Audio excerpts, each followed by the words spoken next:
Kamay sa mesa. Top 6 answers on the board. Ang saya-saya ni Mister at ng mga barkada niya nang biglang dumating si Mrs. Nasaan kaya sila? Migs, Nasa beer house. sa beer house. Classic yung term na beer house. Nandiyan ba ang beer house? Uy! Let's go! Migs, sakto ha, sakto talaga ha. Pass, play. Play tayo ngayon.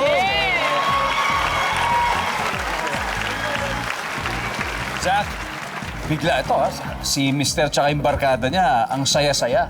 Tapos biglang dumating si Mrs. Nasaan kaya sila? Tambayon, parang let's say sa kanto, parang magkakasama mga Kanto, tropa, yan, mga kapitbahay, ganyan. Nandiyan ba yan? Julie, ang saya-saya ni Mister at mga barkada niya, biglang dumating si Mrs. Nasaan kaya sila? Nasa sugalan. Oh, sugalan. Nandiyan ba ang sugalan? Right. Ano ba yan? Pao, ang saya-saya ni Mister at ng barkada niya nang biglang dumating si Mrs. Nasaan kaya sila? Bahay. Bahay. Sa bahay lang.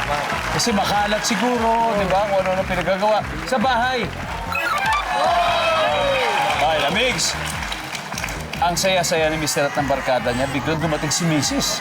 Nasa kaya sila? Nasa... So the company, OJ, ang saya-saya ni Mister, tapos biglang dumating si Mrs. kasama yung barkada niya, nasan kaya sila? Nasa birthday party ng kaopisina.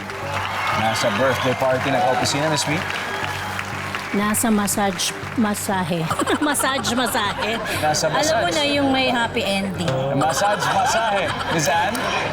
Bilyaran. Bilyaran. So boy, again, ang saya-saya ni Mister at pati yung barkada niya. Biglang dumating si Mrs. Nasaan kaya sila? Sa bilyaran. Bilyaran. Nandiyan po ba ang bilyaran? Survey!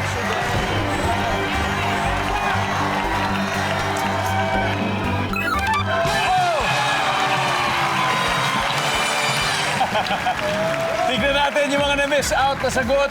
Number 5. Number 4.